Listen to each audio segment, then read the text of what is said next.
kepada Circle 19 ni. Kan? Saya takut warden malam tu tak ada tu. Jadi sekarang guys, kita fokus pada Circle 19 dan kita minta tolong Circle 19 ni semua kena panggil ke mahkamah. Setuju ke tak setuju?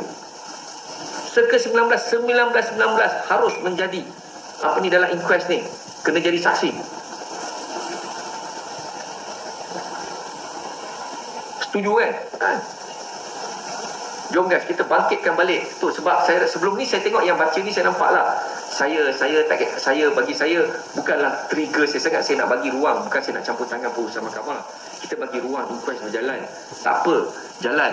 Jadi bila saya tengok check case tentang yang Kak Laila tu lah, apa warden cakap yang ni lah angkat dalam itu lah, dia alih.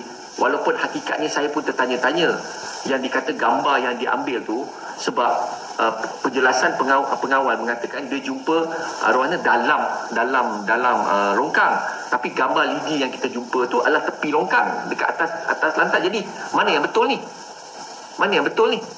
Jadi itu bagi saya pun saya dah jadi celaru dah. Sekejap ada kes buli, sekejap kata bukan kes buli, sekejap menteri cakap lain dekat parlimen, saksi cakap lain. Jadi bagi saya tak apalah, saya tak nak campur tangan. Bagi saya biarlah ruang tu, kita jangan ambil alih lah. Itu bukan tugas kita. Jangan lupa subscribe dan tonton video penuh di Suara Dunia.